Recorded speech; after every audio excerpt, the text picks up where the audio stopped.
Hello, Fun Stamper Journey friends. This is Jen Gross, your journey coach, and I'm going to show you how to make a type of card. This is the card that I made. I was inspired by a wiper or pop-up tutorial I saw, and I actually did a tutorial on that pop-up card. But this is going to be different. I'm using Lucha Birthday, which is one of my favorite stamp sets. It comes with these whimsical characters who are wrestlers and some really cute sayings. And there are dies that go with it, which is awesome. The other thing, as far as dies, I'm using is our Fun Triangles die. This is a 2-die set. It has the outline as well as the triangle die on the insert. And you'll see that I've used it in here and also on the inside of the card. So what makes this card really special? It is a cute card, I think, but you've got this cute little outside. When you open it up, are you ready? Aha! Look at that. The wrestler comes flying out, is on a piece of acetate, and this is a version of the wiper card that when I saw these little wrestlers, I thought this guy needs to come flying out and come sailing. And so you'll see there is a mechanism in here that allows you to actually have the card have movement. And so I think it's super cute, and I want to show you how to make this type of card so it inspires you to do something. Maybe you make it and it pops up flowers or pops up a kitten or puppy, but whatever you do, have fun with it. So the first thing that you need to do is you need to have a piece of paper that is 10.5 inches by 4 inches. And so this paper is what's going to be the inside of the card. Then, I'm going to show you here, we're going to do some scoring and some cutting. This card is going to fold in the middle at 5 1/4.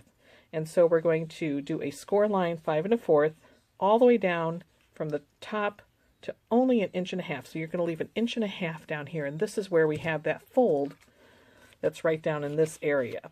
So that is what we're looking at cutting out so that we can make our pop-up.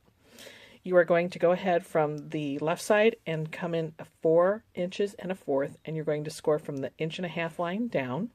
You're going to go over again to the 8-inch line and score again 1.5 inches down, and then you're going to go over 1 more inch to the 9-inch line and score down.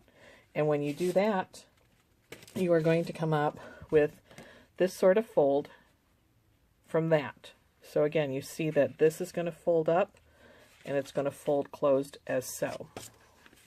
Once you have that done, we're going to actually attach it to a card base. So I have a card base here, and I've already attached, and you're only going to attach this left side. It's really important because we have to put the mechanism right in this area. And so you want to leave this alone for this point in time, but you can see again, this card is going to move like that. So I'll set that aside. The next two things you need to do, I used acetate, and your piece of acetate is the wiper part or the pop-up part. It needs to be 1 1/4 inch by 2.5 inches. And the other thing that you're going to need is another small square of any type of cardstock. And what I did is I used matching cardstock for my base because it's going to be hidden in there. So this is 1 inch by 1 1/4 inches. What you're going to do is you're going to fold this up so you get to a point, and this comes even. This side comes up even with the other side, and it forms this angle.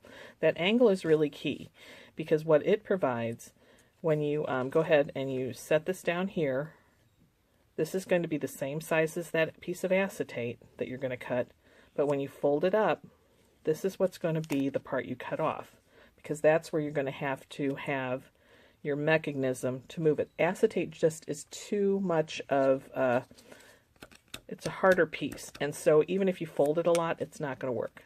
Once you do that, you actually can go ahead and cut this portion off. You don't need that anymore. Then you're going to go ahead and you're going to line up the edge here. So I don't know if you can see that, but you're going to line it up, and this piece is going to attach to the acetate there. And I just used, very simply, my Journey Glaze, which is really a great adhesive for jewels and sequins, but it also works with the acetate on the paper. And then I put a little piece of tape here that you can see, and this is how we're going to attach our mechanism. So remember, I said do not attach the right side.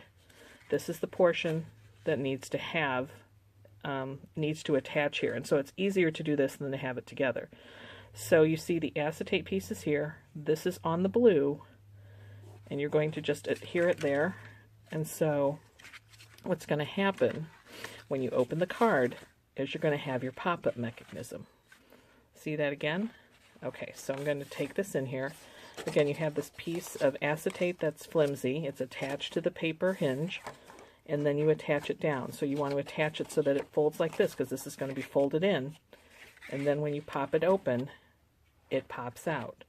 So I hope that was really helpful. It was a very, very simple, hopefully an easy tutorial for you guys to understand. Again, there is my finished card. I hope it inspires you to create something fun and something unique, and I'd love to see what you do. Again, here's mine with my Lucha birthday guy. Love him. He is so cute. I love how he kind of makes movement. And again, happy stamping and create something beautiful.